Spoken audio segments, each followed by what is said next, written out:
We're starting things off with some new information just into our newsroom. We have a school delay to report to you this morning. Omak School District on a 2-hour delay with no AM preschool. If we learn of any other school closings or delays, we'll be sure to bring them to you as we get them. Well, we say good morning to you, Inland Northwest. We're glad you're joining us here on Up with KREM. I'm Tim Pham. And I'm Channing Curtis. Well, on this Wednesday morning, it is pretty cold outside. So if you're heading to school or work this morning, be sure and bundle up. Layers. Yes, layers is definitely key. Meteorologist Thomas Patrick has been telling us about this downright chilly weather all week long. Hey, Thomas. Brought my heaviest jacket to work today as well. And that's the way it's just going to stay for the foreseeable future. But beautiful clear skies out there and the near full moon right in the center of your screen. Of course, yesterday was the full moon because we had the lunar eclipse that occurred in the wee early morning hours on Tuesday. So it is a day past full, the beaver moon as it was called from yesterday. But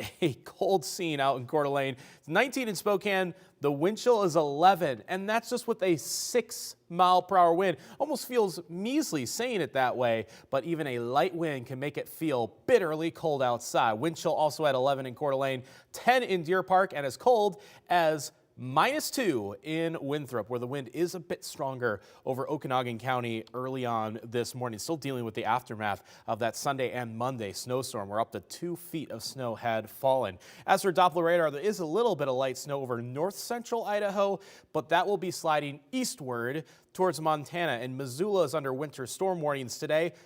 Meanwhile, here in Spokane, it's going to be a sunny day. Overall, that's right, maybe a little cloud cover to our south, but not going to be disturbing us whatsoever. A pretty benign looking forecast, but a cold one for the extended or long-term outlook. So we'll show you just how many days we're expecting easily in the 30s, or at least have low temperatures in the teens. Your forecast is in a couple minutes.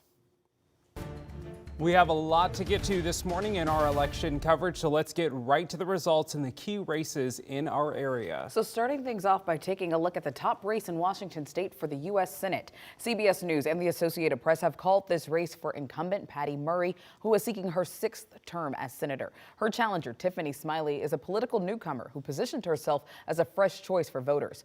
Murray led the vote with 57%, followed by SMILEY at 43%. Now last night, Murray spoke to supporters saying that there is still more work to do in Washington. We got our work to do. We need to protect reproductive rights. We need to protect this democracy. We need to take this night and go to work and keep on working for all of you. That's my pledge to all of you. And again, thank you so much. Thank you. We're here to win.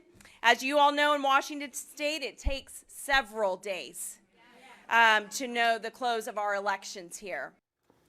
Moving on now to the race for the U.S. Senate in Idaho. CBS and the AP calling this one for incumbent Mike Crapo. Crapo leads with 60% of the vote, followed by David Roth with 29%. Now taking a look at the race for Washington's 5th congressional district. The Associated Press has called this race for incumbent Cathy McMorris-Rodgers. McMorris-Rodgers ran for her 10th term. Her opponent was newcomer Natasha Hill, who actually grew up in Spokane. McMorris-Rodgers got 59% of the vote, with Hill getting 41%. Both candidates took to the stage after the results came in. It's an honor of a lifetime to represent Eastern Washington in the People's House.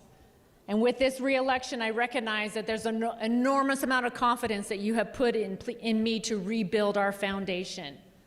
I know that freedom is never more than one generation away from extinction. It has to be fought for and defended. We're absolutely going to continue this work tomorrow. Veterans Day is this Friday. Let's make sure we're looking out for people in our community, because now is when they need us, not in 2 years when campaign season starts back up, not just next year when we've got our mayoral race, but every single day we can be showing up for people in our communities. In the race for Washington's 4th district, incumbent Dan Newhouse leading over Yakima businessman Doug White. Newhouse has 69% of the vote right now, with White at 31% of the vote. Moving on now to the race for Spokane County Commissioners. Now, this is a historic election for Spokane County voters, who will now elect 5 commissioners instead of 3. So KREM 2's Nicole Hernandez is joining us live from the newsroom right now to break down the latest in these election results. Good morning, Nicole.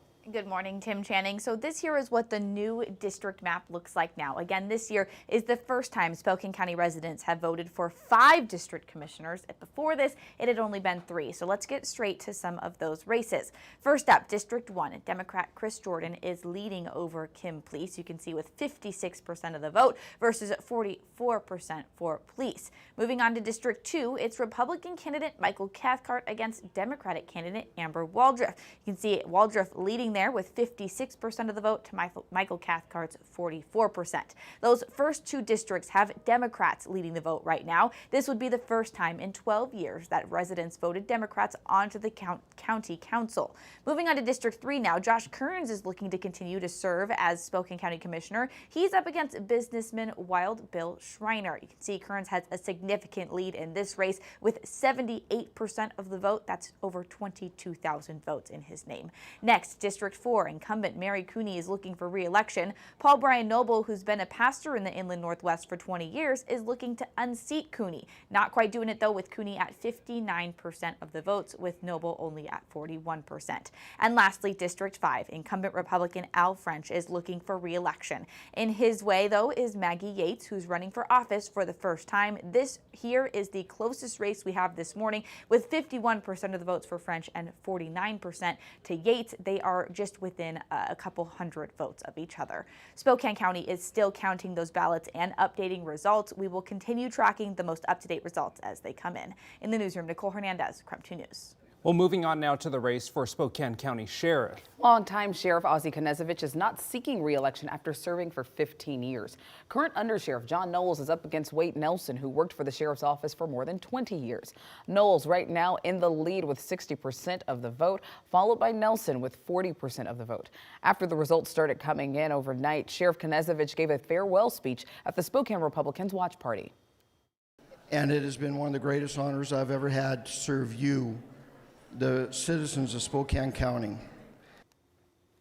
Now to the race for Spokane County Prosecutor. Incumbent Larry Haskell is running for his 3rd term as county prosecutor. He's running against former deputy prosecuting attorney for Clallam County, Deb Conklin. Haskell leads with 56% of the vote. Conklin has 44%.